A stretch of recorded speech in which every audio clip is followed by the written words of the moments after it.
And we are live, Instant Reaction Live, AEW Dynamite, August 24th. An unbelievable show. CM Punk, John Moxley, an incredible TV wrestling match. Thunder Rosa is not the AEW Women's Champion anymore. This was an insane, crazy-ass show. We chose a great one to do an Instant Reaction Live for. So, Joe, we are live. I am Rich, of course. He is Joe. And wait till you get a load of this guy. Joe, how's it going? Well, I'm doing all right. Are you? You are the opposite of doing all right now. You are the opposite. This is Joe Miyake Hanma, the return. It was what Wrestle Kingdom? It was Pandemic Wrestle Kingdom, right? Or was it the Pandemic Wrestle Kingdom? I forget which one that you came down with something, not the flu, because you've never had the flu. And your voice sounded horrific for 2 straight days. And I said, Joe, you don't have to do this.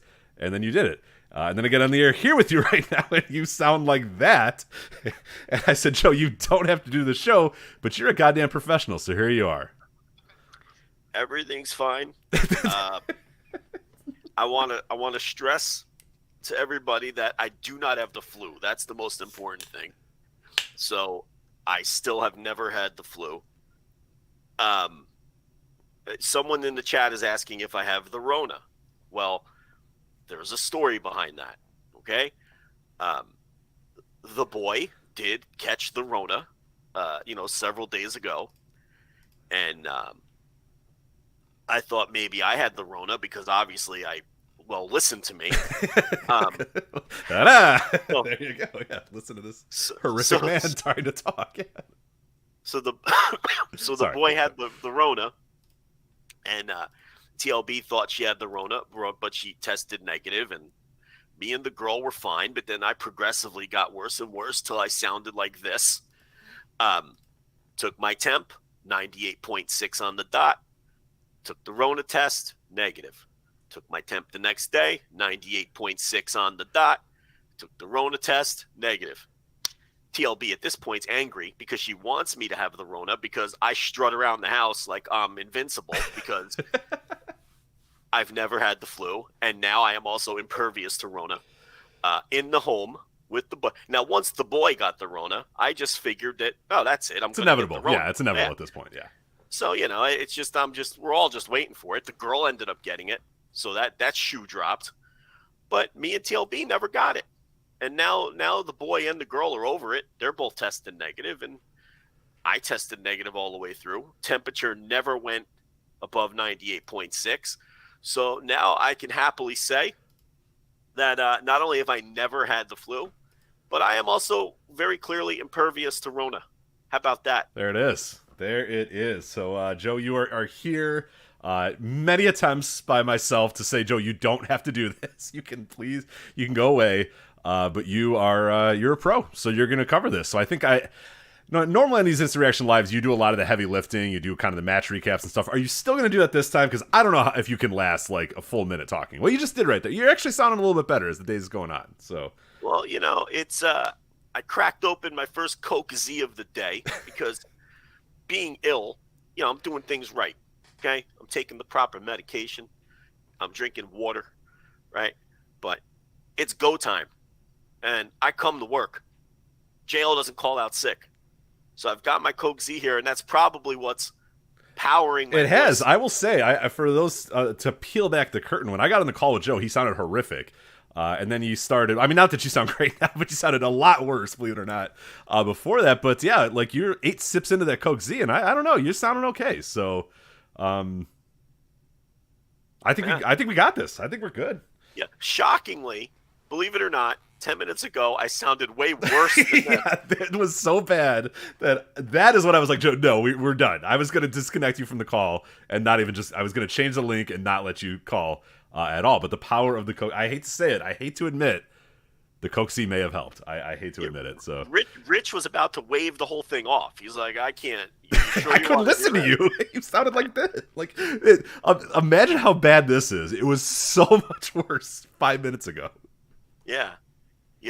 No, it was pretty awful. I mean, the boy got it bad. Like, he was completely taken out. He got the thing where he couldn't walk because his legs were too sore to walk. Wow, that sucks.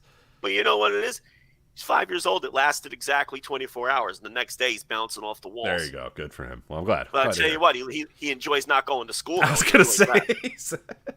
Tell you that. Playing with Roblox and having a hell of a time. You know, so, yeah. Can't send them to school, even with the negatives. You know, you got to do the right thing. Yeah, for sure. He's bouncing off the walls, and they're driving me nuts over here. Right? So the recovery time is incredible with these children. That's the one thing. But, yeah, I don't know. I took the tests, took the temperature. I'm all good. I'll tell you, impervious to these diseases. Yeah, the tomorrow's flagship. I don't know. We might be pending on that.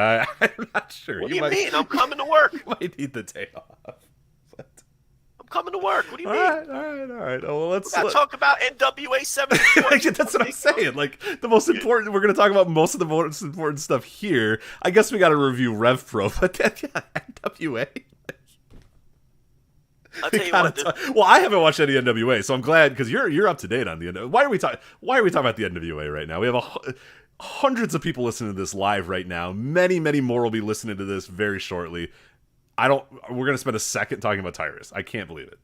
Okay, first of all, someone in the chat saying I'm gonna be. First of all, I cannot yell. If I yell, no noise will come out of my mouth, and I'll have a coughing fit. So there will be no yelling on this show. The other thing is for obvious reasons. There will be no Thursday TV reviews tomorrow not because I'm sick. Oh no. Because I do not review the same show multiple times. Everyone should know that by now. There was some confusion earlier, but man, in 12 hours, I'm not reviewing this Dynamite again by myself. No. Yeah, what sense does that make? Okay? I'm not Brian Alvarez. I'm not reviewing the same show 16 times. You know, first with Rich, then by myself. Then with Tom Lawler.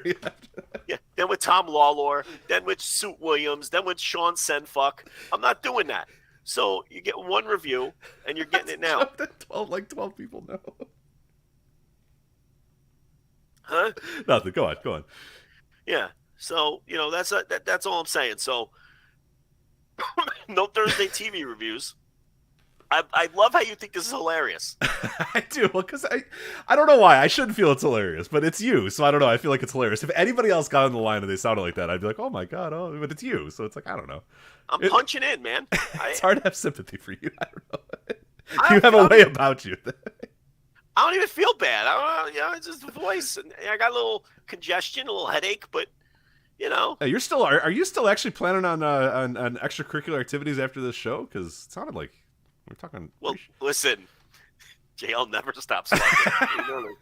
Okay, Rich got a little glimpse to the home life before we hit live here, so he's alluding to Joe getting buried for his attention to Aussie Open and Will Ospreay, and not his attention to other things in the house that were trying to distract him. So TLB came in the room and flashed me while the main event was going on. Get out of here, Toots. Hit the bricks, Toots. I had to explain to her. I said, hey, listen, I got a main event match here. Okay, well, we can handle that later. I got to take care of business because I got to know what I'm talking about when I get on this live show later. And this is not you.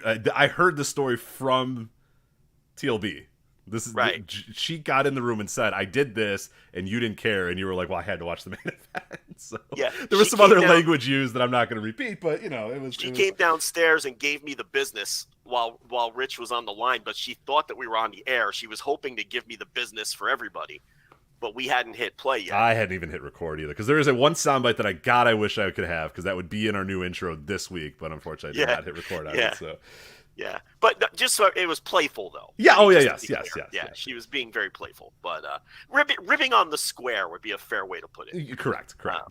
I'm trying, and you know, and you're busy watching your stupid wrestling type of thing. So now listen, is she going to get the A game? That I can't promise. But it's not Jordan's flu game. You know, sometimes guys have games where they're just not, you know, not quite there. You know what? A good double-double's fine too. You know, just 12 points, 8 rebounds. That's fine. Yeah.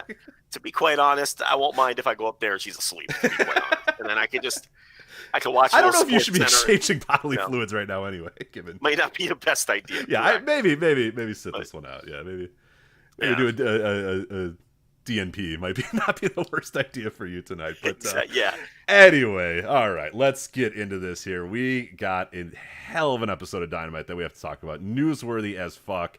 How do we want to handle this? Because, like I said, usually you kind of run the show for these instant reactions, but do you want me to kind of lead us through the show, or how do you want to do it? I can lead through All the right, show. to do it with business as usual, then, man. Business as usual. Let's do it. Now, is that going to make for a good listening experience for the audience with my horrendous voice? Or anyway, let's. I don't know what kind of condition I'm going to be tomorrow for 3 hours if I. I think maybe we have to. Maybe we don't do a 3-hour show next tomorrow. So. All right. Well, let's go through this. First of all, I got to say, one of the better Dynamites I've ever seen in terms of excitement, things happening, which I'm always a big fan of. Talk about that a lot on the Thursday Dynamite reviews. I like shows where lots of things happen. Well, this is the show for you then. Yeah, this was I likened it to like a 1991 WWF pay-per-view where there's just tons of shit happening. Guys are screaming, guys are yelling, there's passion, there's emotion. It's just and then you add that in, so it's that, like with all the promos was that it was like you go backstage and every single guy is just screaming and spitting and snarling and all that sort of stuff, but then it's not 1991 WWF because then in the ring it's like fucking tremendous stuff. Like I thought in ring wise this episode of Dynamite, man, this might be, I don't know that we've had a better bell. I'd have to go and look in. I'm sure there's maybe one that's close, but like bell to bell wise, I mean, when you have one of the greatest TV wrestling matches ever in the main event, like that kind of sets the stage pretty well. But I thought like just the in ring from top to bottom was fantastic today. Not in addition to, like you said, everything like just tons of shit happening. I thought in ring, top tier crowd too. To Cleveland's credit, they came and they delivered a fucking hell of a crowd as well. So yeah, it's just, yeah, to me, one of the better Dynamites ever, one of the more newsworthy Dynamites ever, one of the more exciting Dynamites ever. I think there's been Dynamites with 3 or even 4 great matches before. This one really only had 2. And then you had the Mox Punk thing, which I thought was great, but not in the traditional sense of, put it in the Excel spreadsheet. Yeah, sure. But top to bottom, it was an exciting Dynamite with lots of things happening and a red hot crowd, which lifted everything. So yeah, a great show. In terms of the rating tomorrow, we had this discussion in the Slack, the Voice of Wrestling office Slack. We had this discussion on the Discord a bit. I think people need to temper their expectations because I see a lot of people saying that they think this show is going to do a 0.4 or a 0.42 or whatever. I think if they do a 0.35 tomorrow, that's a win. Because if you look at the other times they've done big world title matches, whether it was Mox Jericho just a couple weeks ago, whether it was the first Hangman Bryan Danielson match, or even something like CM Punk MJF when they did that match on television, you didn't see huge increases in the rating. Going from a 0.3 last week to a 0.4 this week, that would be near impossible. Yeah, that's astronomical. That's a big. Yeah, I think it'll do. I think it will do a good rating. I think at the end of when those ratings do come out tomorrow, we probably will say, hey, that was a hell of a rating, or that was a good. It's my guess at least is that it's going to be a solid enough rating that people are going to go, okay, that's pretty good. Yeah, point. I mean there's a lot of champagne popping in that room if that's the case. I mean, that is a hell of a number. I think if they do a 0.35, they should pop champagne. Yeah. I agree. Last week they did a 0.3, and that would be a 17% increase. Okay, that's a massive increase week over week. And as Brandon Thurston pointed out during one of the discussions we were having earlier, privately, there's never been a 20% increase from 1 week to the next, other than when there was something like switching networks or, not for a match is the point. So I think people need to temper their expectations on the rating. And obviously the discourse, no matter what the rating is going to be abysmal like it always is. Oh, yeah, of course. Look, I wouldn't be shocked if they do the same, 0.32, 975 that they've been doing. Now, I think that would be incredibly disappointing and they shouldn't be thrilled about it. But anyone expecting – now, look, is it impossible that they pull a monster number? No, because the match did feel hot coming in. It was one of the biggest matches this company can offer. I mean, it's a pay-per-view level main event. We a couple weeks ago said just putting this match on pay-per-view was going to sell pay-per-views. Now you're getting this match on free TV, you know, with the backbone of promotion and all that sort of stuff. Yeah, it's one of the biggest matches this company can offer, is what we saw tonight. I mean, obviously the result in the match itself we'll talk about in a bit, but like, yeah, Mox versus Punk is one of the biggest things that AEW can do. So no, it's not. I mean, the intention of booking this match and putting it on TV is to pop a huge fucking number. I mean, that's at the end of the day, that's what it is. Yeah, I think anything 0.35 or above is a massive win. Since you have to remember, look at the last month. This isn't an environment where they're touching 0.4 anymore. Though, you know, that hasn't been the case in a while. So last month they've been hovering around 0.3, 0.32. You can't expect more than a 20% jump. It doesn't mean it can't happen. But if it does, then it's a fucking monumental win. Yeah. It's one of the biggest successes they've ever had. So, you know, that's where my expectations are rating wise. I'll also say this, because the match was so short, I think that hurts the rating. Because obviously if the match would have been longer, if they would have done the match, if it would have been a half-hour match, the rating builds during that entire you get half people hour. You always get, and that tends to happen with like great TV matches, is they tend to build and people, you know, jump in, or they tell their friends, hey, you know, there's a great match going on Dynamite right now. You get little by little. Like, yeah, if it goes 30 minutes, you usually do get that where it'll grow exponentially as the match is going on and going on and going on and going on. So this is a possibility that, and especially when we'll talk about it a bit, like, you know, where it was placed in the show too, I thought was pretty interesting. I don't know. Top of the hour. Now you follow the quarters a little bit more. Were you surprised by where it was placed, or did you think that was exactly where it should be placed? No, and you could tell who follows the quarters and who pays attention to this stuff and who doesn't, because Dynamite has been increasingly front-loaded for a long time. Right. Because I expected, and I think I even said this last week, like I expected this match to start the show. I thought just right out of the gates, here's our we don't know if this match is going to go 60, but we're going to do it at the beginning because we have no clue if these guys are going to go balls to the wall. We have no idea how long these guys are going to go. So we're going to start off right now. We have standby matches and all this sort of stuff, but this starts the show. Ding, ding, ding. And Punk too. I mean, Punk is very, very, you know, very often in that first segment right out of the gates. Dynamite starts and there's Punk, you know, so that I was kind of surprised that, okay, we're not doing it right away. All right, it must be in the main event. And then the top of the hour comes and it's like, oh, we're doing it now. I didn't hate it. I just wondered if you know, people that do follow the quarter hours a little bit more, if that made sense to them or if it was a little surprising. No, they put it at the top of the hour where they generally, what they've been doing, you know, not every week, but most weeks, is they put what they feel is their biggest thing. They open the show, which is why Punk opens the show so often when he's been around. Okay. And then that top of the hour is generally a big thing. And then your main event isn't something. Now there have been times where the quote unquote main event has been something throwaway. I mean, that's been the case if you really study it and you really look at some of the weeks. But yeah, they front load Dynamite a lot, and I'm not surprised they put it top of the hour. I wouldn't have been surprised if they opened with the show either. I saw a lot of people. I made the mistake of going on Twitter right after the Moxley Punk match, and that was a mistake because I saw a lot of people saying, if it wasn't the main event, I can't be as excited for it. And it's like the concept of what main event's a television show, you just don't understand strategically how they lay out these shows. It's just, who cares what goes on last?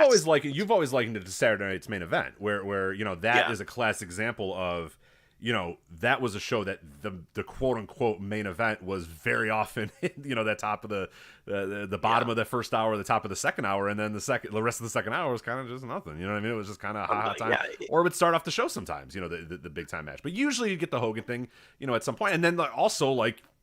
I mean, go look at Madison Square Garden results for WWF. Go look at, you know, territory wrestling events. It's not always the quote unquote main event. That's a relatively new thing in wrestling. New, you know, the having that match always be the final match or whatever. Yeah, who cares? Who gives a shit? Well, the reason they front load the show and the reason they put things on top of the hour is this isn't rocket science. More people are watching TV at 8 p.m. and 9 p.m. than are watching at 9:45 p.m. Right. Okay. This is why they're going to put things that are more important that they think are bigger draws. You get switching as well, or people, whatever show they were watching before is over. Now they're okay. What am I going to watch next?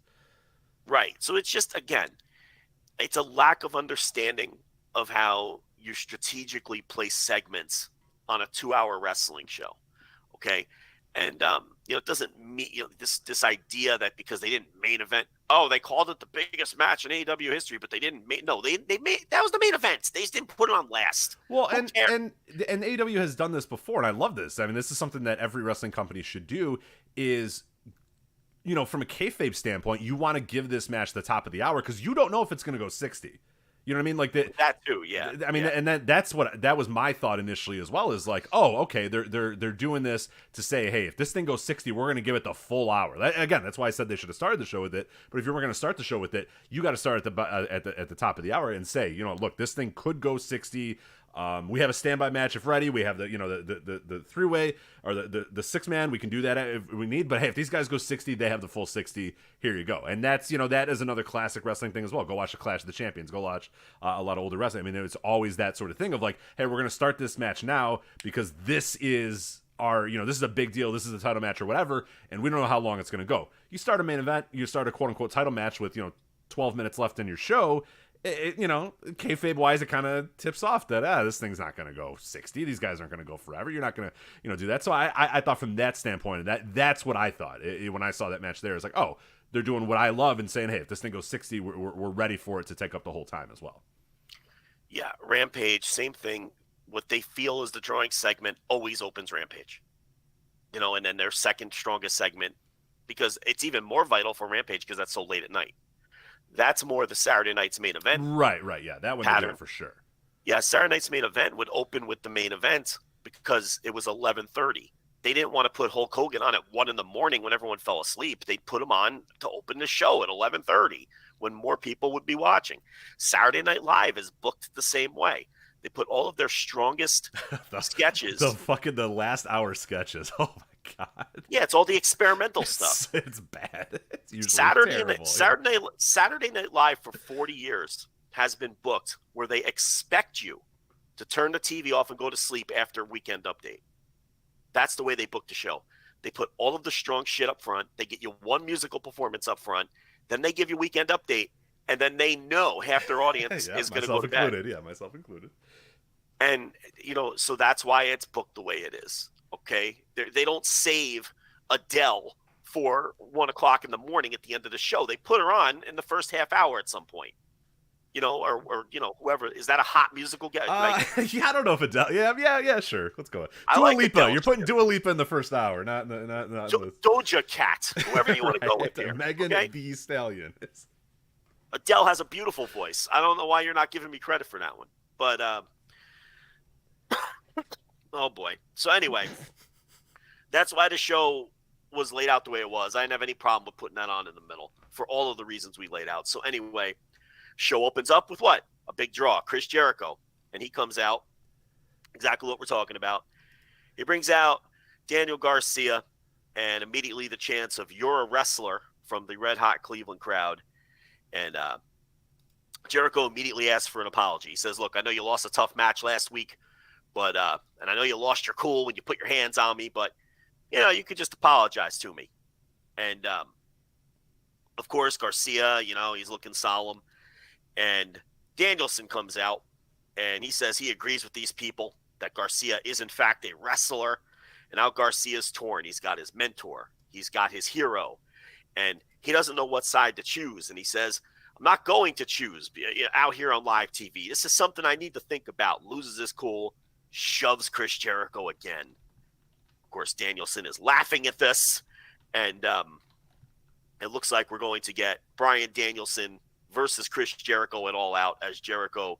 Well, Danielson laid out the challenge for tonight in Cleveland because he's the baby. Yes. And then the heel says, we'll do it September 4th and all. Because wrestling is perfect and it's great. So does Garcia screw Danielson at the pay-per-view? That's where I'm at. That's where I'm at for sure. I don't think I'm ready for the Dan Garcia thing. And I thought he was a little too, I mean this in a, he was a little kind of childish in his promo, leave me alone, just let me be, that it just, to me, it kind of tipped off a little bit that that's not actually what they want Daniel Garcia to be. They don't want him to be like, yeah, it's my mentor, my hero, and you're splitting me up. Like, it felt a little too on the nose. So yeah, my idea is that Garcia comes down, he's conflicted, and then he turns on Bryan Danielson is what I would assume. I don't think I'm ready for the Daniel Garcia face turn yet. I think he's got so much more left to go as a heel, and him turning on Danielson just then gives us, Danielson versus Garcia matches, which I would love to see that happen for, a few months at a time. Just those guys getting into the next feud, the next step of that feud being Garcia and Danielson. I think that would be a much better thing for Garcia right now than turning on Jericho and becoming a babyface and that stuff. You could do that eventually with Garcia, but I think the play right now is have him turn on Danielson and those two feud. I thought Garcia was really great here. Garcia, the whole thing with Jericho supporting, the Buffalo guys when they got in their car accident, which is the whole reason he's part of the Jericho Appreciation Society. These people who think this company doesn't tell stories, I don't know what they're watching. Doofuses. They're doofuses. But I thought it was interesting how Jericho set it up as the best in the world versus the greatest of all time. And then Danielson said, hey, if you ask Stu Hart or Owen Hart who the greatest, who the best in the world, who would they say, me or you? So, this was all great. Jericho is so great. Garcia's great. A lot of people have turned on Garcia because, their leader, Jim Cornette, I don't know if you saw this, but Cornette has decided. No. Has he? Jim Cornette has decided that he doesn't like Daniel Garcia, so that's where all the Daniel Garcia hate is coming from. Okay. What's the reason? He just, it's a Cornette in 2022. There doesn't have to be a Cornette reason. has decided that Daniel Garcia and John Moxley suck. Oh, okay. So that's why those guys are getting all the shit that you're seeing, or maybe you're not seeing because you don't pay attention. I see a little bit of it. It was weird. I thought it was, I don't know what, I thought it was the allegiance with Chris Jericho. I don't know what it was, but I have seen a little bit of a groundswell of it, and that makes a lot more sense now. So Jim doesn't seem to understand why Garcia's on TV so much. I guess he doesn't know what a push looks like. Well, he's a disingenuous idiot. So yeah. So anyway, he's a fucking grifter. So whatever. So anyway, Hagar comes out and attacks Danielson here, and they're gonna have a match on Dynamite next week. So I thought this segment was phenomenal. I thought everybody involved was great. What'd you think of the segment? No, I loved it. Yeah, I liked it. Like I said, the Garcia stuff was a little weird and over the top, I thought, but I think that's going to kind of play into it as well. He did seem like a little child caught in a custody battle or whatever. I think someone in the Nerd chat room just said that, and that's exactly what I wrote. He was kind of acting like a child, like, leave me alone, just let me do what I want to do, type of thing. But I thought that was a little too on the nose. I think that's kind of trying to give us a wink, nudge that he probably is going to turn, and then he's going to be even more ruthless and cutthroat after he does turn. So yeah, that's where I'm at with this. But I thought if that's where they're going, I thought he played his role pretty well, and Jericho and Danielson were just phenomenal as always. So in the latest attempt to get FTR balled into Wrestler of the Year conversation, hey, this is a good. I will tell you, this is a hell of a match to do it because I thought this rocked. He was booked here against Jay Lethal. And I just find Dax so off-putting. I know you hate him. I love him. I love him. He's such a dork. I think he's a great wrestler, okay? And he's having a great year. And I will never allow that to cloud, my assessment of his bell to bell because the guy is great. But I have a problem with a guy who he has no issue burying Dave Meltzer on Twitter for Twitter likes, but yet he is very obviously attempting to pander to people so he wins Wrestler of the Year. Of course. And I just don't like that. I don't like. Are you telling me a lie that a professional wrestler might not always have clear and obvious standards? I think the guy. I can't believe that. No, well, I think the guy's a phony. And I think he's kind of he's a wrestler. He's a professional wrestler. Yes. No, but it's not that kind. Listen, I know. He's I don't know the correct term that I want to use here, but yeah, he's done something to. He's a phony. He's just I see right through this guy. Okay, I think he's a panderer. I don't trust him. I'm serious. Like, you think I'm doing a bit? No, I know. No, I know you're not doing a bit. Yeah, it doesn't bother me the same way it bothers you. But the Bret Hart stuff. All right, shut up. We get it. You like Bret Hart, But they've always been these guys. Remember, they were doing the we're the Southern tag team guys, and that they weren't doing Southern wrestling. They were doing like modern wrestling, and they weren't. Yeah, correct. It's annoying. Like, Hair's not annoying. It's Bald. I mean, Bald of the two, Bald is definitely more annoying than Hair. I will say that. And their little buddy CM Punk, you just know. Could you imagine sitting in with Bald and Punk? God, yeah, just miserable fucks. That's why I think I love them, because I'm a miserable fuck too most of the time. So I think I would get along with those guys a lot. Just complaining about the world, right? Mm-hmm. And Hair sitting there with his arms crossed, agreeing just so he doesn't have to argue. Like that's the vibe I get from the scene. I need a Coke Z. Hold on. No, Bald, I see through him. I don't trust him. I don't like him. But he's a tremendous wrestler, and this was a tremendous match. I mean, there's no doubt about that. Lethal sent Dutt and Singh to the back, so you knew one of them was coming back out. Yeah. Hard chops, hard work. They go to commercial after beating the shit out of each other. We come back, a million near falls, and they did the handful of trunks, 1980s territory heel finish, which I'm sure that Dax came up with. Because, I love this stuff. No, look, the matches are great. He's a dork. I love that he's a dork. I don't know. It works for me. The disingenuous pro wrestler that's a dork and a mark for himself. I don't know. It doesn't hurt me as much as it hurts you, I guess. If you want to do the whole fuck Dave Meltzer thing on Twitter to get your back pats and your likes, that's fine. But then on the other side of the coin, you can't be like, oh, I want to win that Wrestler of the Year, though. Right. That bothers me. Like, fuck off. Maybe he wants to be PWI. Maybe he wants to be PWI number one. I'm sure he does, because I'm sure he thinks it's a shoot. And he's going to get... Well, you know what? You have that to look forward to. You have FTR Bald getting upset about the PWI 500 to look forward to pretty soon. So, yeah, I don't know. It just... he rubs me the wrong way. But it was another excellent match. For his ledger. I mean, we talked about it on the flagship last week. We don't have to relitigate it. Yeah, I don't think he's the Wrestler of the Year, but no. I don't. I think you could put him in the bottom part of the conversation. And this was another, little check in the box. So Dutt did come out and break up. Well, he hopped on the apron and Dax let go of the sharpshooter, which you don't have to let go just because someone hops on the apron, but that's pro wrestling, baby. And then, they do the handful of trunks finish. And Jay Lethal and Dutt had a surprise here. It's not going to be Dutt and Singh against the FTR and the Wardlaw. It's going to be Lethal and the Motor City Machine Guns, two other pals of Dutt and Lethal.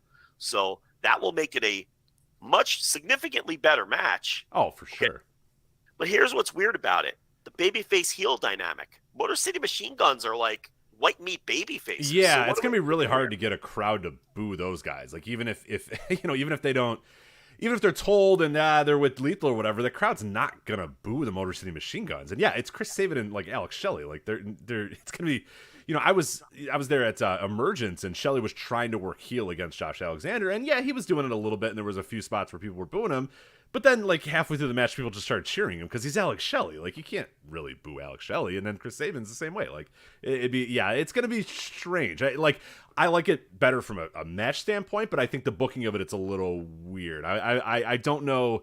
If I'm bringing Motor City Machine Guns in, I am going to eventually try to find a way to have them face FTR, but I don't know if this is the way. I kind of was looking forward to FTR and Wardlow just beating the fuck out of these guys in like 4 minutes and getting on with our day. You know what I mean? Like, I thought that is perfectly fine for me at All Out. There's enough stuff going on at All Out. You make Wardlow look like $1 million. Like, I feel like we're just going to get like a, and again, I feel weird complaining about getting a better wrestling match, but I don't know. It's just, I kind of had it in my head that this was just going to be just kind of a throwaway match. And now we have something that's got a little bit more to sink your teeth into, but like you said, it's going to be very strange because Lethal's going to tag out and then Chris Sabin's going to come in. And, like, what am I supposed to do if it's Chris Sabin versus FTR Hair? Like, I don't know.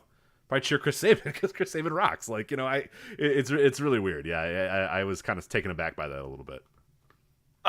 So probably setting up Motor City Machine Guns versus FTR, which will happen at some point down the line. Oh, yeah. That'll probably be great. Yeah. Oh, yeah. They're doing that. That'll be on an episode of Dynamite or something like that, and it'll absolutely fucking rock. But I thought this match was awesome. This was the classic like two professional wrestlers having a professional wrestling match.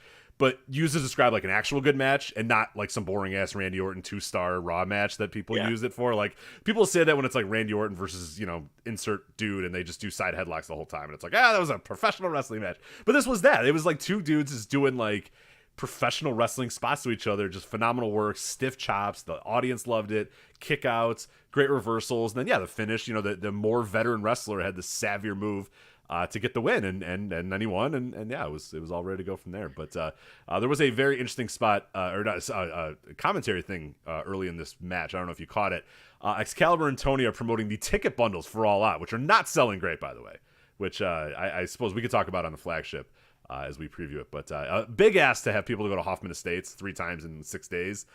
Not a very appealing thing for a lot of people. So the ticket bundles are not working. So Excalibur and Tony are being like, you got to buy these ticket bundles to go to All Out. Followed by good old JR saying, don't ask me for tickets. There aren't any. You have to watch on pay-per-view. It's like, oh my God. You dumbass. He just promoted the ticket package. It's like, there are tickets. There are clearly tickets. Yes. They just said that. They just got done saying there's tickets and you should buy them. And JR says, there aren't any tickets. Don't ask me for them. You have to watch it on pay-per-view. I was like, God, what are we doing? Come on, man. He's got to go. He's so bad. There was a worse thing later for him that I put like an official, what are we doing here? So we have Shivani in the back and he's with Thunder Rosa and she is in tears. So we all know what's coming here. She forfeits the title. She doesn't forfeit the title. We're getting another stupid interim champion. I'm so sick of these interim champions. I'm not going to go on the rant again. I just think it's dumb, especially in pro wrestling. It's just absurd to have these interim champs. It's so stupid. But it's just the way that, Khan is always going to do this. Mm-hmm. So we just have to live with it. So it's going to be Tony Storm. And we weren't told who the other people involved in this match were going to be until later in the show, but it turns out it's going to be Britt Baker, Jamie Hayter, and Shida. So Thunder Rosa in tears, and allegedly she's too injured to wrestle. Obviously, we had the widely reported meeting. Tony Khan had a meeting with the entire crew. Yes. Well, Max Caster later referenced said meeting, so there you go. Well, we'll get to that. We'll get to that. So we had the meeting earlier today with the whole crew because of all the completely out of control backstage, which I have talked about on some of my audio. We have talked about a little bit on the flagship. And as I alluded to on my audio last week, there are way more on-screen feuds where the people legitimately hate each other than people think in AEW. And as some people know, I think Britt Baker and Thunder Rosa cannot stand one another. They've been just mortal enemies for years now at this point. They can't look each other in the eye. They hate each other's guts. Jamie Hayter now cannot stand Thunder Rosa. Thunder Rosa broke Jamie Hayter's nose in a match.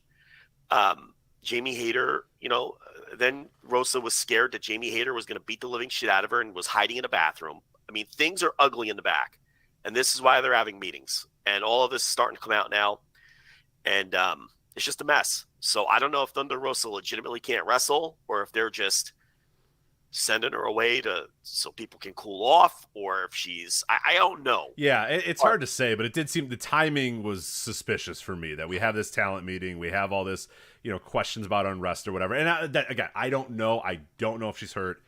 I have no idea if she's hurt or not, but it just felt very suspicious that was the timing that she decides, hey, I have to go away for a little bit. So I don't, no clue if they're just saying, hey, take a couple of weeks away, take a month off, let's recharge our spirits, go away. I will say that Britt Baker was a totally different woman today. She was invigorated.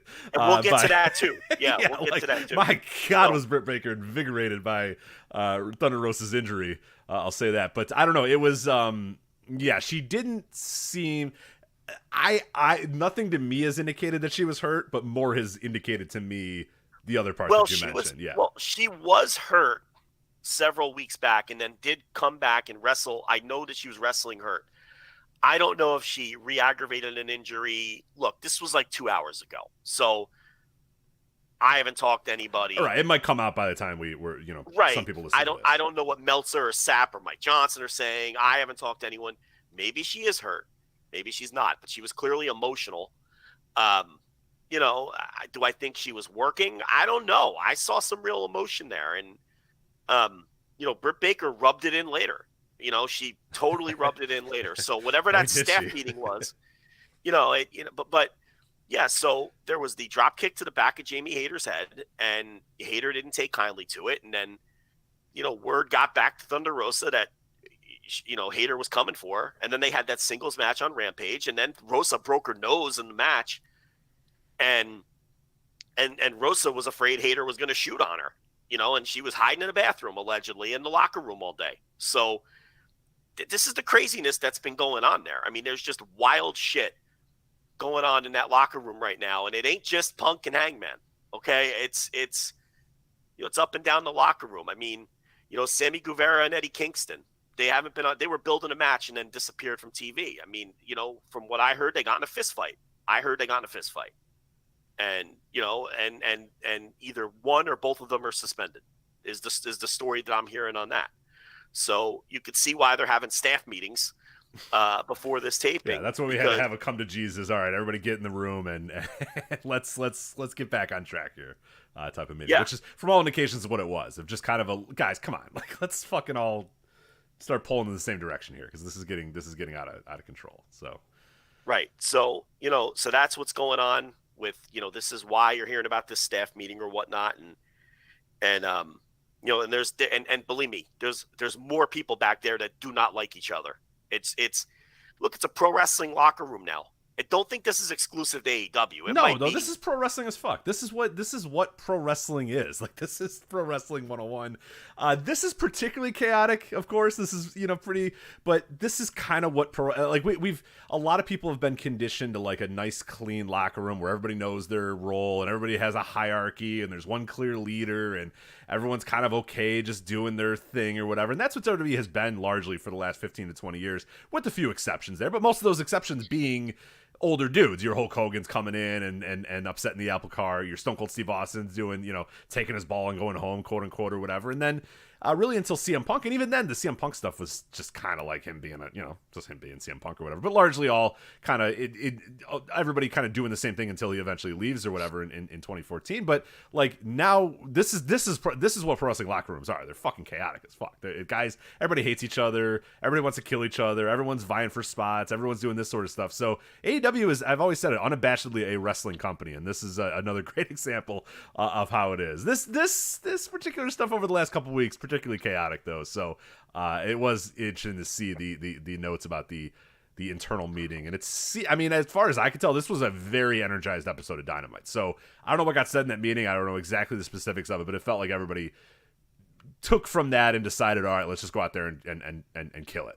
Maybe some of the bad apples are going to be sent away for a little bit. Maybe some of the bad apples are going to get put on ice for a little bit. Listen, some have been, and you just haven't heard about it. Yes. That's the thing. There's been suspensions. People have been sent away.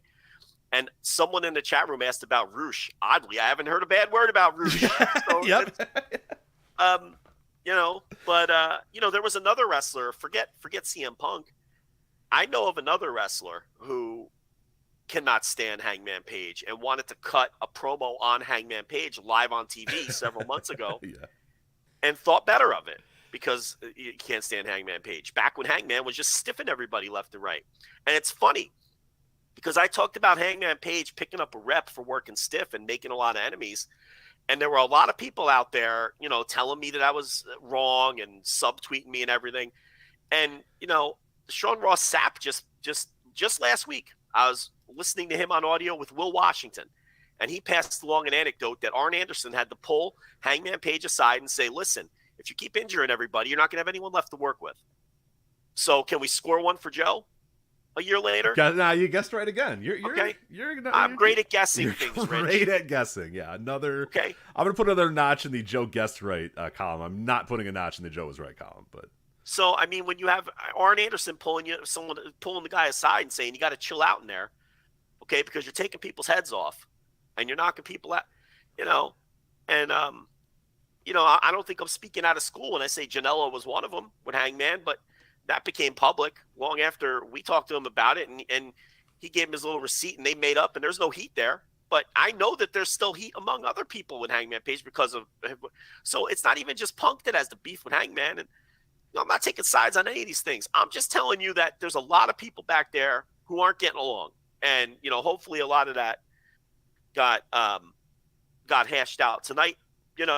But once Britt hit the ring and rubbed it in, oh my I don't know. Yeah, I that's all I'll say is that she looked like a very happy woman, and I guess you could be happy that somebody that you hate is injured and has to go away for a little while, but that looked like someone who won an argument. That looked like a sibling that won the argument. She walked out there with so much fucking confidence, chest and chin held high, and then went out there and buried her, and then went on with her match and had a fantastic match, like one of the better Britt Baker matches that she had in hell, it feels like a year.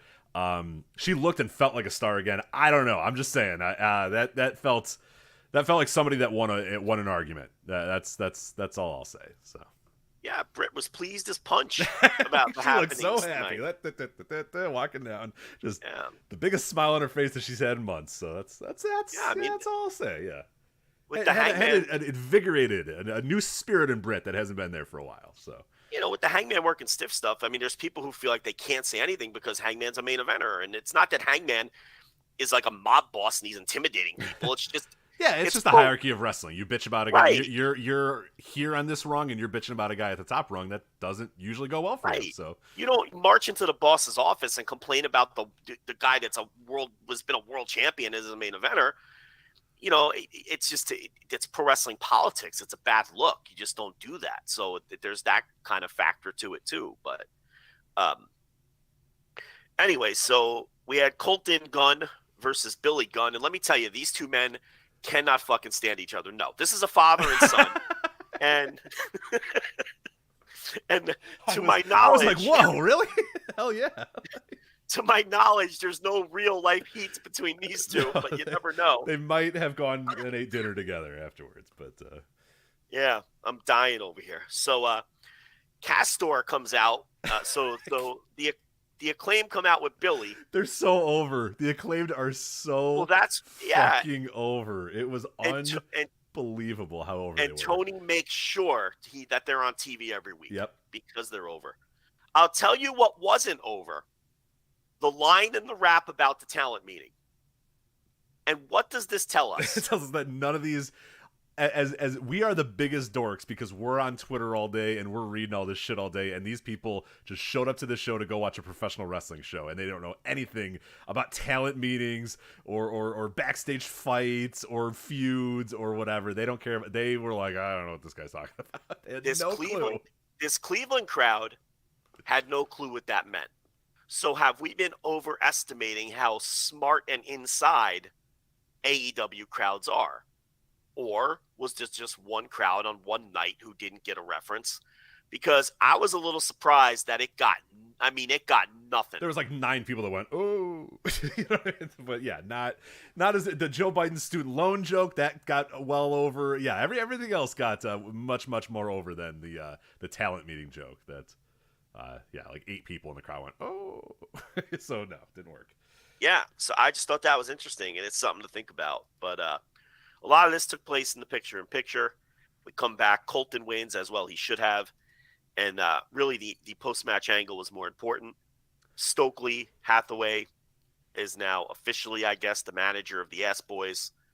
Although he has given them cards before, and all he did was give them cards here. I was wondering. They're like, wow, it looks like they're taking the bait. And I was like, I don't know, he gave him a card before. Like, I don't know. It's not like he gave him like a cash, an envelope full of cash or whatever. It was like the same card that he's given him before. So yeah, I was a little perplexed by this. Jim Ross had a great moment here. He said, Austin and the other guy. So it's Austin Gunn and the other guy, and then Excalibur. He doesn't have a run sheet in front of him. That's what I'm saying. And then Excalibur, because we know Excalibur's Excalibur, went Colton Gunn immediately. The next thing he said, even if it wasn't he just made sure to say Colton Gunn, and then Taz said Colton Gunn. They just decided that they were going to just say Colton Gunn as many times as possible in the ensuing 30 seconds afterwards. I mean, what are we doing here with Jim Ross at this point? Like, come on, what are we doing here? Yeah, he's beyond washed. Listen, we were saying this when they hired him at the first time. We were like, oh, I don't know. But I got it. I understood about it. I don't. What are we doing anymore? I mean, he's got to know people's names. That's the bare minimum. Austin and the other guy. The other guy's on the sheets in bold. He's wrestling this match. Like, how do you not? Come on. And you also have to know that you are selling tickets and not say, well, there's no tickets available when the other guys just said there are tickets available. Please buy these tickets. Like, yeah, like you got to know that. Like, I think at the bare minimum, know the names of the wrestlers that are in the ring, and when you are trying to sell tickets, encourage people to buy tickets as opposed to telling them not to buy tickets. I feel like that's bare minimum. I feel like that's just bare minimum, but you know. So the heels are putting the boots to the baby faces here, and Swerve, Strickland, and Keith Lee make the save. So that was the end result of all this. We have Shivani with the trios main event, and we get Pac and Will Ospreay talking some shit on each other. The nurses in the room was just like, "Oh my god, those guys' voices! Like they're aggressively British, these guys." So she was just disgusted by the mere presence and the sound of these men talking to each other. So the nurse, not a fan of Pac and Will Ospreay's accent, I guess you could say. So yeah, Will Ospreay brought up that they had the 30-minute draw the last time they wrestled. So. Once again, wrestling's canon is AEW's canon. So we have the Britt Kaylan King match, and this is where Britt cut the promo. She was glowing on this night. Yeah, you know what I mean? Just so fucking confident and happy. And God, this promo was so good afterwards. But the match itself was good too. I said this was one of the cleanest Britt matches I've seen in 6-7 months. Like, I mean, there was a long time there where she looked like she had figured it out, was a star, and then had a real rough few months where it felt like she had no juice and wasn't really. But man, she was on fire. I thought she was great in this match. Like, this is the best Britt has looked in a very, very long time. I think Kylan King looked really good too, but Britt was just on another level tonight. Yeah, the match was fine. From Colton Gunn through this match, this is going to be a ratings black hole when we look at the quarter hours.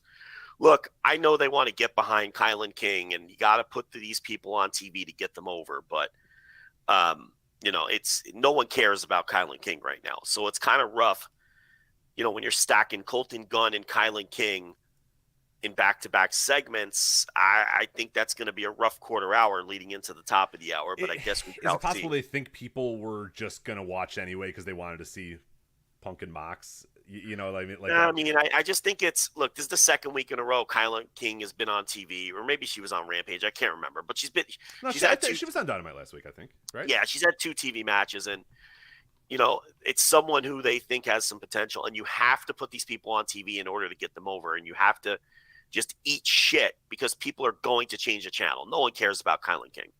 I think she has a horrendous look. She looks like a court jester who got bit by a zombie. Like, okay.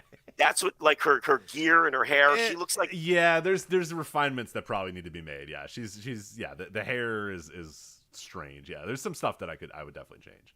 She looks like if they made a zombie movie in medieval times and like the court jester got bit by the zombie and is now a zombie. Like, that's what she looks like to me. I know that's a weird fucking very comparison, weird. Yeah, very specific. Yeah. But yeah, no, it's going to be a rough patch for the ratings, I think. Colton Gunn, Kylan King. But anyway, getting new stars over. Getting new stars over, Joe. Kylan King and Austin and the other guy.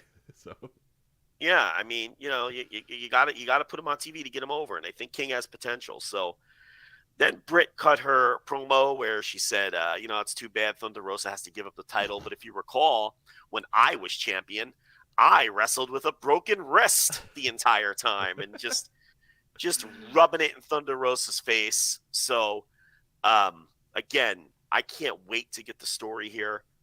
But this is where we find out who the other 3 people are going to be in the 4-way match for the dopey interim title. And Jamie Hayter attacks Tony Storm, and then Sheeta comes out to make the save. So this was all just to, introduce who was going to be in the 4-way at the pay-per-view. Yep. So we had Shivani with Lee and Swerve and the Acclaimed, and They said they didn't save these guys out of the kindness of their heart. They know that they're ranked and they want to give them a title shot. Now, is this all out or not? I didn't pick up on this. Or whether they... I think it is.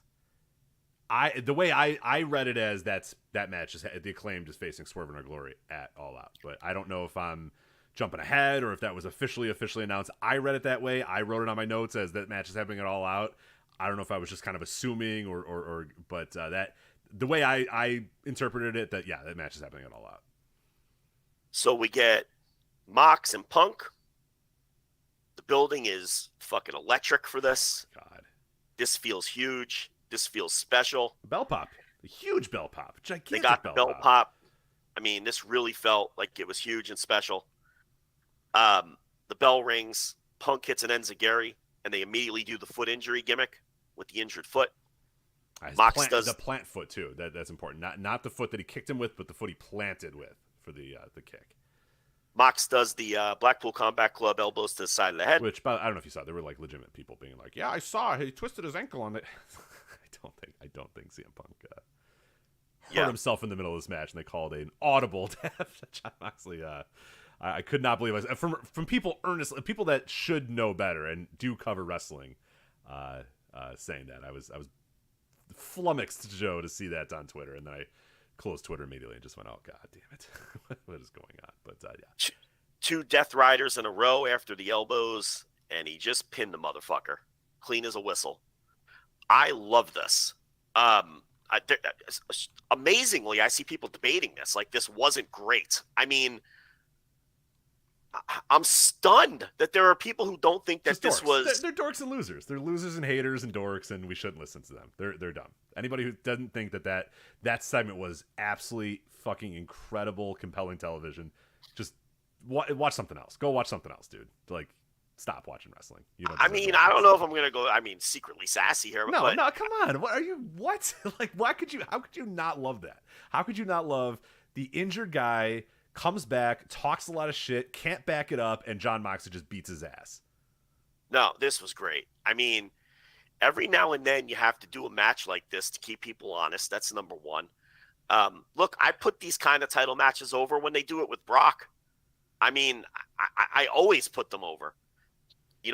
I'm like the only person on earth who liked Brock versus Kofi Kingston. I thought that was phenomenal. I had 2 people to that list. We came on and talked about how like it was funny, but it was also like surreal and awesome to watch it. Yeah, it's a cool match style that doesn't get Goldberg and the Fiend. Goldberg and the Fiend. Yeah, I love it. I mean, and I thought this was great because it was unexpected. It keeps you on your toes. Now there's a lot of intrigue. Is Punk gonna blame the injury and continue leaning into this heel thing? Are they going to do a rematch on the pay-per-view, which now, because of the way this match went, it doesn't suck any of the juice out of a pay-per-view match because we really didn't get a match. We didn't get the match. So there can still be some intrigue in these guys wrestling again because they didn't give you 35 minutes on TV and give it away. Okay? So this was actually a brilliant way to handle this. The crowd was molten for this entire thing from start to finish, to the point they burnt themselves out, and I'll get to that in a minute. But no, I thought this was just fucking phenomenal pro wrestling television. What'd you think? No, I loved it. I absolutely loved it.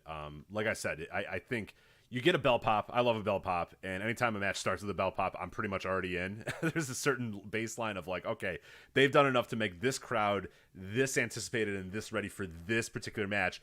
And then I thought the match structure was perfect. You have Punk who says, "I'm healthy, I'm ready to go, I'm back, I'm gonna beat your ass," talks a big game, says, "I'll do it on Dynamite, I don't have to wait for All Out," and he can't back it up. And it was a really fun mixed reaction for Punk as well. Probably by design, again, which is perfect. Again, they're kind of leaning into the Punk's kind of an asshole thing, which is probably a good way to promote CM Punk because, well, if the shoe fits. But like, yeah, it just like I thought it was great because then Punk, just does normal stuff. The foot's not ready. The foot's not good to go. Moxley doesn't give a shit. Moxley's a ruthless killer too, so he just drags the guy into the middle of the ring and just beats on him and beats on him and beats on him and beats on him and beats on him. Hits 2 of his finishers as well to just kind of say, you know what, fuck you, dude. You know what I mean? Like, get the fuck out of here. Pins him and wins the title. I thought it was phenomenal. I thought that it told a great story of Punk coming back too soon. And like you said, if you want to bring that match back, you could just say he came back too soon. If you want to write Punk off for a little bit, if he's truly not ready to go, and you wanted to get that title off of him to kind of let Moxley do his thing, this is a great way to do it as well. He came back, he re-aggravated his injury, he's going to be out for a little bit longer. If you just want Punk to go away forever, like you can, this is a great way to do it as well. To just have Moxley beat his ass, pin him in the middle of the ring, and win the title. Like it made Moxley look like such a fucking stone cold killer and such a badass that no matter what the next step is, it doesn't matter. Moxley looks like a badass. Punk looks like a chicken shit or an asshole, or he's and Moxley even said it that you're saying things that your body can't cash. You're talking a big game, but I don't think you can back it up. And Moxley was right. Punk couldn't back it up. So now whatever the next step of this is, if there is a next step, it doesn't matter. You have the match ready to go. These guys never truly had a match. Punk wasn't healthy. It wasn't a long match. It wasn't a back and forth or whatever. And if you need to write Punk off for 2 months, 3 months, 4 months, a year, forever, whatever, this is a great way to do it as well. It just made Mox look so great. It made Punk look like an asshole in some ways. I think there's so much you can do from this. This was phenomenal television. I just absolutely loved it. Yeah, just great, just great. Yeah. So, I thought it was a great segment, and the crowd obviously ate it up. There's a million different ways they can go now. I think Punk continues to kind of lean heel and blame the foot, obviously, is where they'll go with this. I see a lot of speculation that people are like, oh, is Punk done with AEW? I didn't get that read at all off of this. I just thought that this was a match and an angle. I didn't read this as a Punk write-off. So I don't know. I could be wrong, but I didn't get that read at all.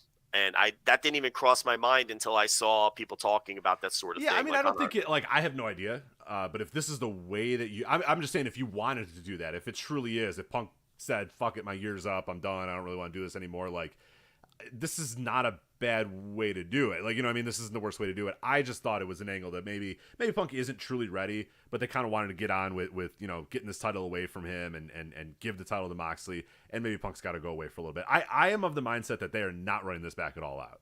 I don't think you can. I think with the way that Punk left the ring, with how he sold the injury, with how Moxley beat him, I don't think you can run this back in 2 weeks. I think Punk needs to go away for a little bit, a couple weeks minimum, whatever, and I will definitely like the storyline. I just don't see them running this back in 2 weeks. I don't think you can reasonably tell the story that Punk's foot is now okay, 2 weeks later. I just don't think you can, unless you're going to do this exact same finish and Moxley's just going to punk him out again, which I don't think you would do that. I think Punk's got to go away for a little bit now and maybe truly rest up his foot or whatever the story is. No, I don't know. I think he's healthy, and this is just an angle.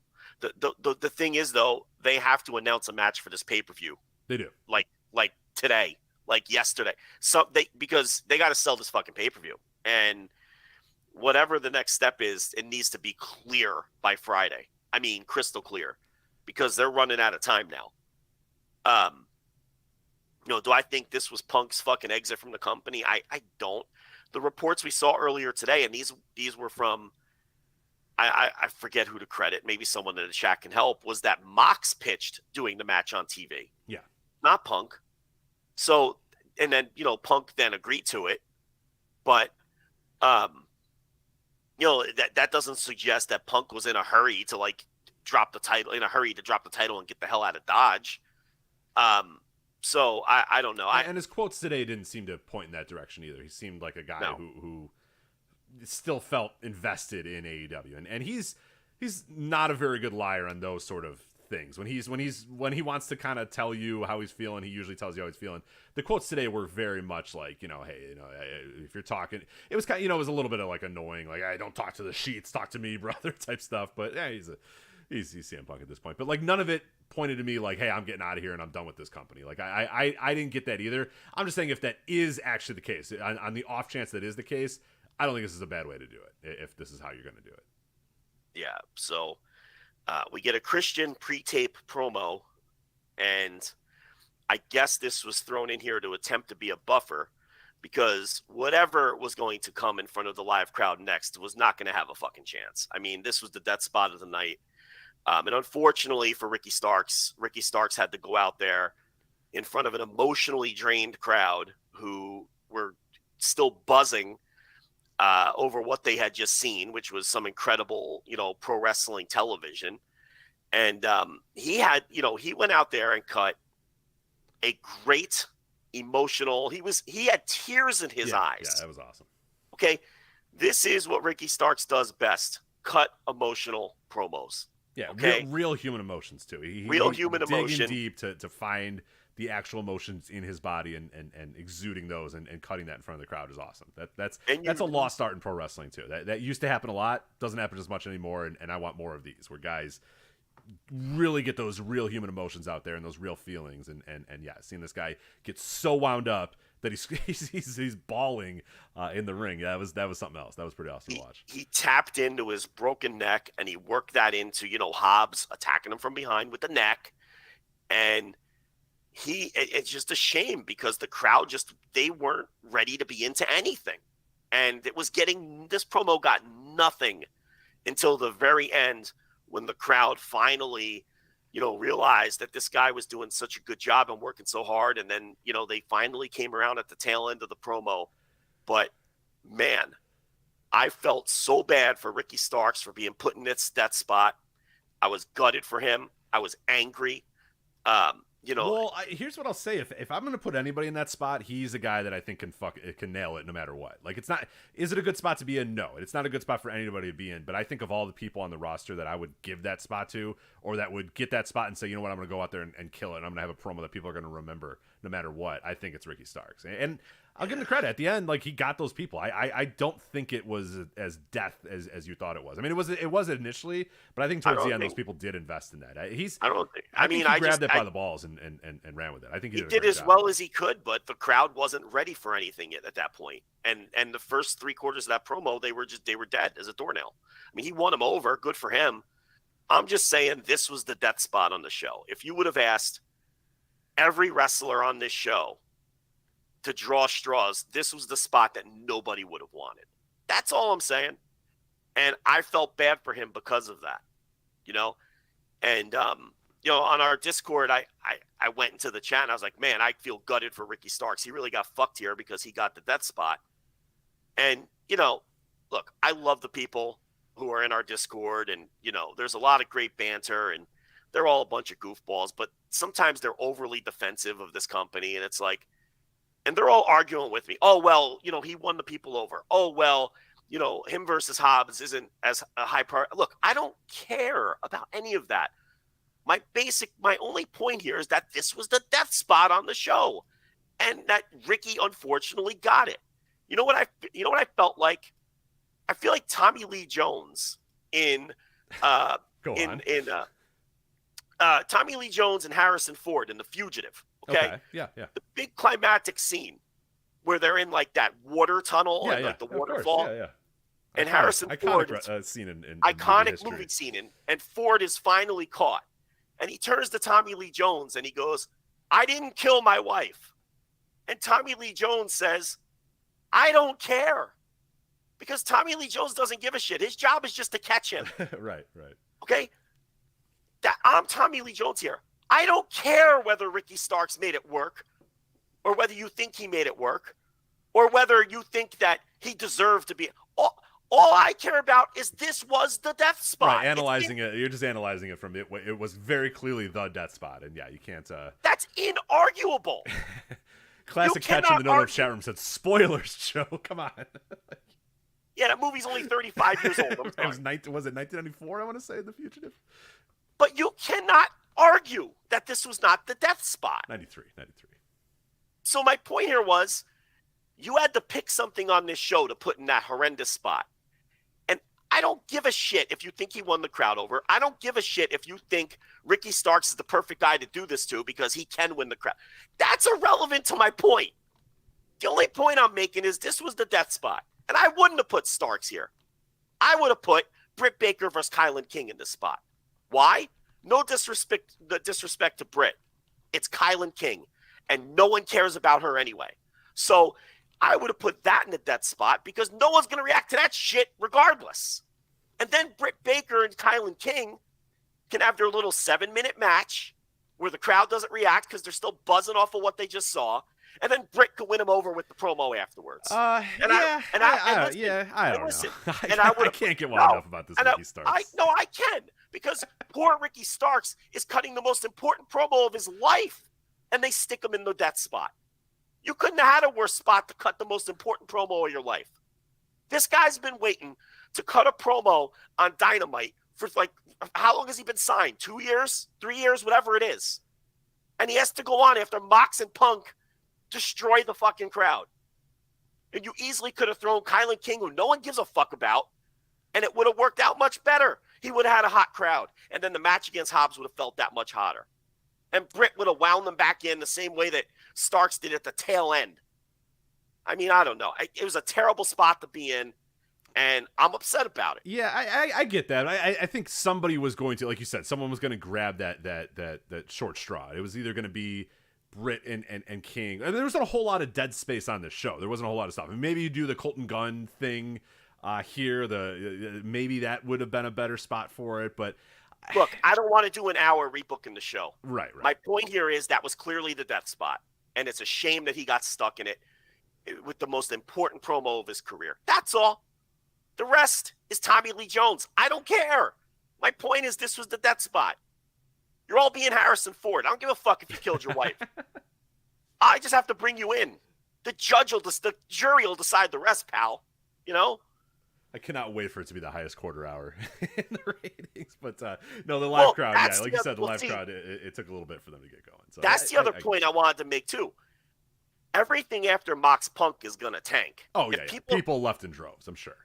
And that's the other thing. I'd rather have more people see this promo than Kylan King. I'm sorry. Well, but okay, so you're saying Kylan King, but the point of that segment was to have Britt Baker win the match and promote the 4-way at all. Correct. You're saying Kylan King as if the goal because of that the crowd's going to be dead for Kylan King. Yeah, but anyway. they don't want to promote Kylan King. They want to promote Britt Baker in the 4-way at All Out. You have to promote something. Had to be in this spot, and something for All Out was going to get the short end of the stick. And in this case, it was Starks and Powerhouse Hobbs. And it was Starks, and that's all I'm saying. Starks got the fucking shit spot. I think it's disingenuous to say, nobody cares about Kylan King. That segment was not about. It was about Britt Baker. It was about the women's 4-way. The end of the segment was, but that period where you know the crowd is going to be dead, put something out there where they're going to be dead regardless, and that's a wrestler who's not over yet. This isn't even a shot at Kylan King. Kylan King isn't over because she hasn't been around enough to be over. So that's why I would have put her there out of my options on this show. That's all I'm saying. And then they could have been dead for the match, and then hot for the promo after they fucking stopped looking at their fucking phones, because this is what everybody was doing for the first 3 quarters of that promo. Looking at their phones, fucking texting, looking at Twitter, cooling down from the fucking world title. Well, and that's I would have honestly put the Acclaimed thing with you could do that too, Colton. I would have done that. I think that's a better way to ease out of this. It's like, all right, here we go. Here's some jokes. Here's some haha time. And it's a thing that doesn't really matter all that much. And of the matches that All Out that I want to promote, the Swerve and Our Glory Acclaimed is pretty low on the totem pole. So that's where I would have put that in the spot for sure. Yeah. Anyway, all I'm saying is that was the death spot, and people argued with. Don't argue with me. You're wrong. That was clearly the death spot. Can't do this to my voice. So then Mox comes back. How about following up the match with Mox? The crowd would have been into that. There's like a million different things you could have done here. I don't know. So Mox comes, he's in the back, and he says, "Best in the world, my ass," and then cuts a very passionate promo. Look, he was on fire tonight. You could tell that he was very much into all of this. And then we had our main event, which was the Death Triangle versus United Empire in the Trios tournament. Obviously an incredible match. I don't think we need to try to convince people of that. I mean, the match rocked, as we knew that it would. They seem to be building towards a Pac Ospreay singles match, like they hinted to earlier in the show. They were given a moment to be in the ring together and stare each other down. And then we did finally get the Kip Sabian reveal. It was a plant, but Kip attacked Pac from behind. It didn't really affect the finish. But shortly thereafter, the United Empire hit a triple team move on Phoenix. I believe it was Phoenix, and pinned him. Yeah, it was Phoenix. Yeah, so we set up Pac Ospreay. We set up Pac versus Kip Sabian. And then the Young Bucks and Kenny Omega come out to close the show. And we get Ospreay and Kenny Omega, which those guys, have been working towards on podcasts and social media and everything else, which no, they legitimately don't like each other. It's funny. This Kenny Omega thinks that he is a spot monkey who doesn't know how to work. Yeah. And Will thinks Kenny is full of it and a liar.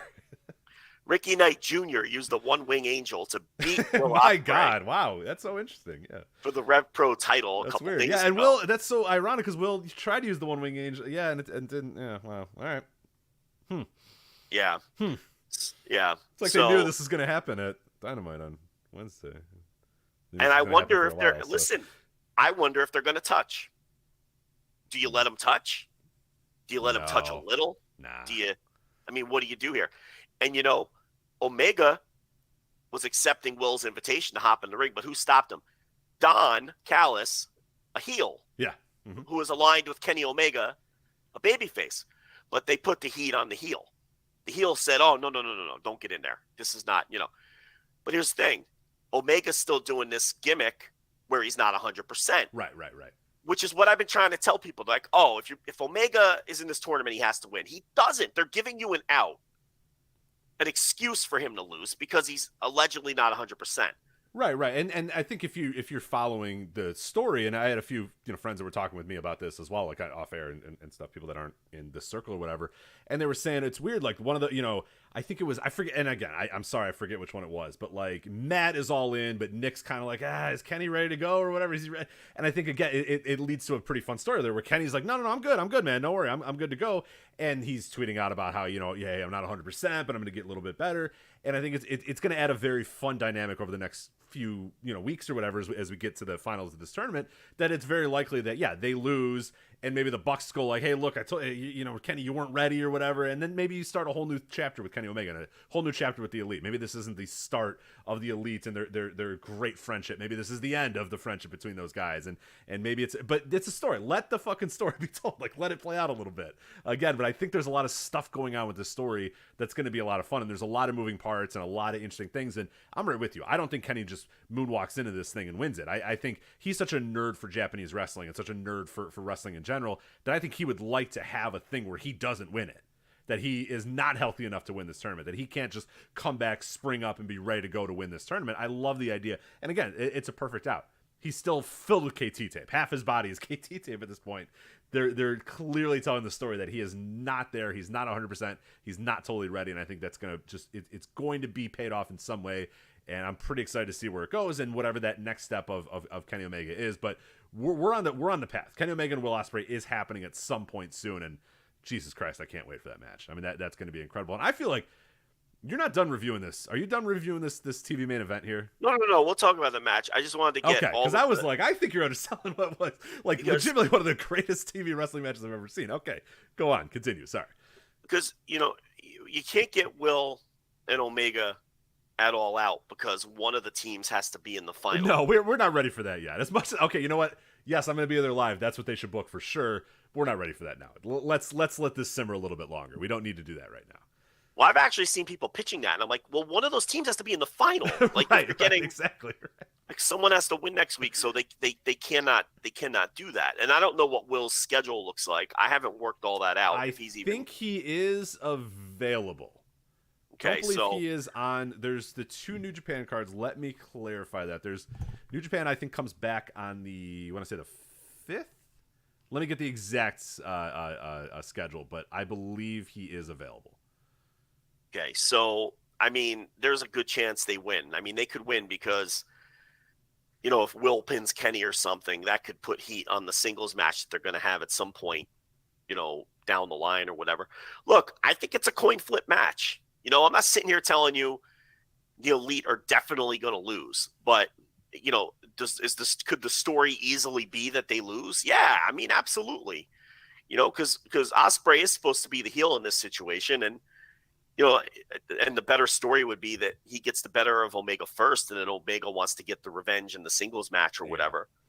So I'm scrolling through that New Japan has shows on the 3rd, the 5th, the 6th, the 7th. I'm still not finding Will. Obviously, Aussie Open not appearing as well. So, yeah, as far as I can tell, he and Aussie Open are very available for the next few weeks. Okay, so I mean that's even more evidence, if you want to call it that they could win that match, and maybe will win that match.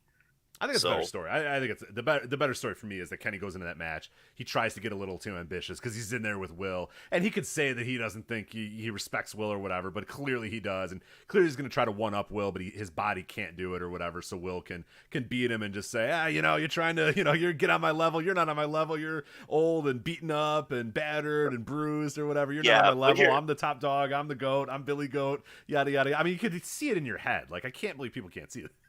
Coming from a mile away, but but the other side of it is you could do Will Ospreay versus Pac for the All Atlantic thing at the pay-per-view. Sure. But Pac has a match set up with Kip Sabian. Of course. That unfortunately you could do at the pay-per-view. Of course. I don't know how many people are fired up about that. Few if any. But maybe you do the Kip Sabian match on TV, but you're running out of time. This show's in like 2 weeks. Don't rush this Will stuff. Like let's this Will stuff's like big time shit. Like let's give this some care and let's make Pac and Will matter, and let's make Will and Kenny matter a lot more. It's not going to matter in 2 weeks. It's not going to matter in 2 weeks. Normally, I'm in favor of not knowing what's coming next, but the pay-per-view is like in 10 minutes. It's pretty close. As a fan, I like all this mystery around everything. As an analyst, what the fuck are they doing? Like, yeah, they got to sell this. People have to buy this pay-per-view, and I don't know that anybody. We've got plenty of undercard. I mean, all right, we've got Ricky Starks versus Will Hobbs. We've got the Dopey 4-way for the interim title. None of those are selling. No offense to Starks. Nobody's buying a pay-per-view for that. We've got the tag team title match now. Nice little match with no one's buying the pay-per-view for that. But we don't have, we don't know who the finalists are going to be in the trios thing. We don't know what a lot of the top stuff. We don't know what Mox. Yeah, we have no idea what Mox are doing. We have no idea what Punk's doing. We have no idea what Kenny Omega's doing. We have no idea what the Bucks are doing. Hangman Page. Hangman Page, conspicuous by his absence. No idea what he's doing. Yeah, all the top stars are not on the show right now. We don't know what any of the money drawing stars are doing on this show, and it's like 10 minutes from now. And it's an interesting way to book a pay-per-view. I'll say that. And that's concerning. It's, I mean, I know the AEW pay-per-view buying public is very loyal. I'm not concerned that the show will do well, but are you leaving buys on the table when you put it together with all of your top stars this late, where we don't know what any of these people are doing? Jade Cargill, we don't know what she's doing. You want to throw her in the mix. So it's like, I don't know, man. But anyway, go ahead and talk about the match. You want to talk about the match itself? Yeah, I thought it was just insane. I just said an insanely dense. I mean, there was so packed, just a ton of shit going on every single second. A molten hot crowd, crazy spots, big bombs. It's a type of match that really few companies can do. Like only AEW really can do a match like this in a spot like this as well. I mean, just an absolutely insane, just nonstop action. Some people hate those types of matches, but those people are dorks because this fucking rocked. I cannot understand how you could watch this and not just absolutely love it. I had friends texting me. I had the Discord was going absolutely nuts, and just everything worked. It looked flawless. Like it just crazy spot after crazy spot after crazy spot that all felt like it made sense in the context of the match. You get an Ospreay and Pac stare down that the crowd goes nuts for. You get a no sell, a German, a clothesline. Like this is insane. This is just insane stuff. Like that sequence between Ospreay and Pac was one of the best things I've seen like in any wrestling match in such a long time. And it just has me frothing at the mouth to see these guys face each other. But I mean, this is quite literally one of the greatest TV wrestling matches ever. I mean, it's there. We never got shit like this on TV ever. And now we do a lot because of AEW. And even this, I think, is above some of those other things. I mean, I just thought this was incredible. This was just, this is in the pantheon of greatest TV wrestling matches ever. You can argue with me. You can give me some dumb, Raw match with Shelton Benjamin from 15 years ago. Okay, cool. You can give me CM Punk versus John Cena from Raw. All right, that's cool. You can give me Razor Ramon and 1-2-3 Kid from Raw. Okay, yeah, these are all good. Watch this match. I mean, this was insane. Like, I don't want to go on record as saying this is the best. This is clearly the number one ever, but God, it's got to be in the conversation. Greatest TV wrestling matches ever. I mean, just insane stuff. You don't get this. Do you get a match like this on TV ever? Ever? Now, this is top level pay per view quality stuff you're getting here. Oh, the match was phenomenal. Not to change the subject, but God bless Ricky Morton. What an innocent soul. Here's Ricky Morton on Twitter talking about the staff meeting that AEW had today. Here's what Ricky Morton had to say. Are you ready, Rich? I am very ready for this, yeah. And I quote, "Wonderful. Every promoter should have a meeting with their talent. At Billy makes it a point to have a meeting with talent before every show and make sure everyone is on the same page.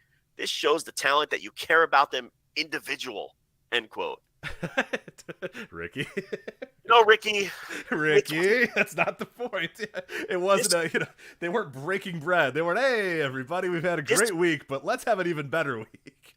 Ricky, this wasn't the pre-show rah-rah meeting, Ricky. Yeah, this wasn't the Walmart pre-shift meeting. Yeah. Doing the happy dance and all hands in, yeah! On 3, AEW! So, I love what an innocent soul. He just thought so Tony walks in with his coffee cup going, hey guys, how's everybody doing? How's it going? All right, Thunder, how you doing? Hey, how's it going? Okay, things have been great, but I want this week to be even better, guys. So more news will come out of that eventually, but the big thing is that AEW has basically told WWE to cut the shit with the tampering. So that was the big news to come out of the meeting, at least as of this live show that we're doing. I'm sure. So that was that Mike Johnson, I think, that had Mike Johnson. Right, yeah. So credit to Mike Johnson for that one. Yeah, that said that AEW had one of their lawyers tell WWE, hey, quit the shit. So. Yeah. So, I mean, and we heard that report, and there's been a lot of speculation who they reached out to. Some people said it was Swerve Strickland, but I think that's just fan speculation because of Hit Row more than, you know what I mean? Because it recently, he would fit the mold of like who Triple H would be trying to Hit Row came back. Yeah, and they're like, oh, well, and like he's trying to Triple H is clearly doing the I'm righting all the wrongs of my father-in-law over the last 6 months or whatever, and that's a guy that of course you would call and say, hey, I'm sorry he did you dirty. Because he just brought back Hit Row. Right. It would make perfect sense that that's a guy that you would call, but we don't. So that one just felt more like fans putting clues together than anything. Jericho cryptically alluded to the fact that it may have been him. I saw that, but no matter who it was, AEW obviously wasn't happy about it. So the one thing is apparently they told. What exactly did Johnson report? I want to get it right. Yeah, let me see if I can get the exact wording there. But told unfortunately, I'm going to get a lot of spyware.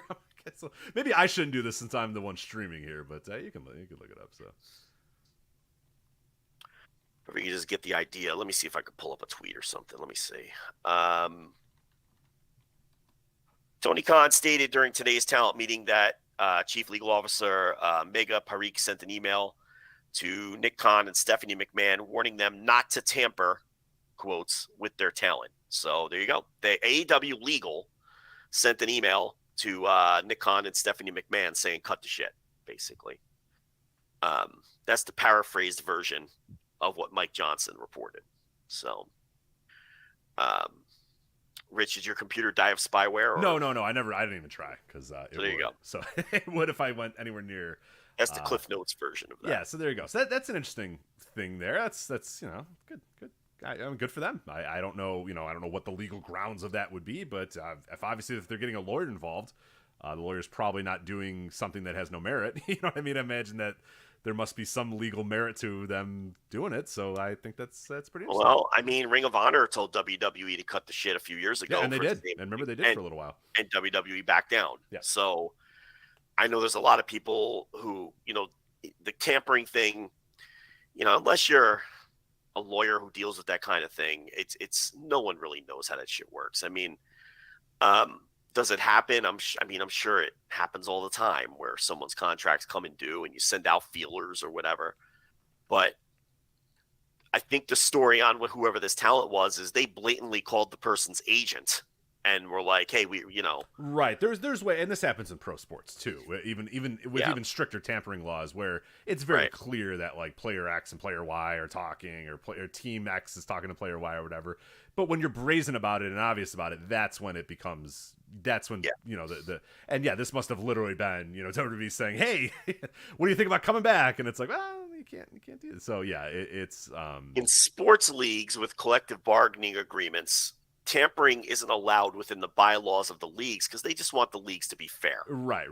That stuff happens a lot, by the way. Of course, but in the real world, I have no clue how it works because there's no reason for competing companies to be quote unquote fair with each other. Right.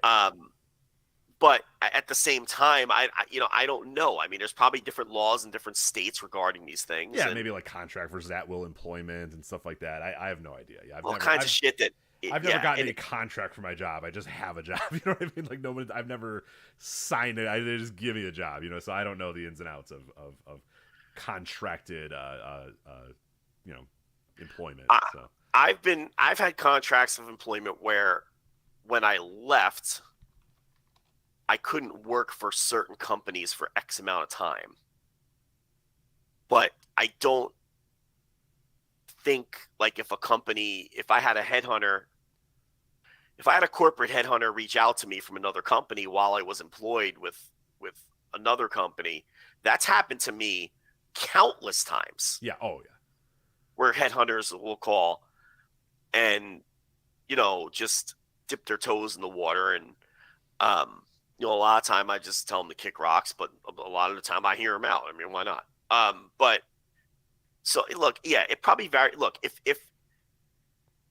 they obviously feel WWE was enough in the wrong where they could get their legal department involved. That's what I mean. It's not just like Tony Khan being like, "Hey, cut the shit." It's like literally the AEW's legal team, and they're not. If Tony says, "Hey, tell them they can't do that," the AEW's legal team would just say, "I mean, they can. It's fine, whatever." Like, there's nothing I can do. But clearly, if the legal team's getting involved, they must think that there's something there. So yeah, and what this tells you is once again, it's a wrestling war. I mean, yeah, it's. I know a lot of people like to deny that, and but I mean, this is, it's they're competing for. They might not be competing for the same amount of dollars come contract time, but they're competing for the same television slots, and they're competing for the same talent, and they're competing for a lot of the same things, and we're in a wrestling war, and these are the kind of things that happen in a wrestling war. So. I'm sure we'll learn more about it, hopefully before the flagship tomorrow. You have anything else on this Dynamite, JJ Walker? Got nothing. No, this has been this was a hell of a show, hell of an episode of Dynamite. Just been crazy from beginning to end. An action-packed 2 hours flew by, and it was a hell of a show. So I'm glad people enjoyed it. Glad people jumped in for this instant reaction. And as you said, this will not. There's no Thursday tier reviews anymore this week. That is not. Just this week. Just this week. Sorry. Not anymore. Just this week. Not anymore this week. Yeah, sorry. Yeah. It's late. Yeah, I'm getting tired. Yeah. No Thursday tier reviews this week, or no Thursday Dynamite review this week, because obviously Instant Reaction Live, we did it here. You're not about to do. You just did an hour and a half about the show. You're not going to come back tomorrow and do another hour. So that is not going to happen. Joe will be on the flagship tomorrow, pending. So hopefully we'll have some new news and notes about this talent meeting. I'm sure new stuff will come up. We have Meltzer audio to come. We have new people kind of digging in. We have everybody that was on Dynamite texting their buddies in the media all night. So I'm sure we're going to get some stuff. So we'll see what ends up happening. But Joe, you rest up. I know you're not a tea drinker, so maybe just go with the water, but I won't lie. The Coke Z seemed to help a lot. So did talking. So apparently, talking and Coke Z is the answer to a sore throat. But you're probably gonna feel like shit here in another hour. So get some rest, and I will talk to you tomorrow on the flagship podcast. Thank you everybody for listening. Thank you so much for your support. We'll talk to you again next time. Take care.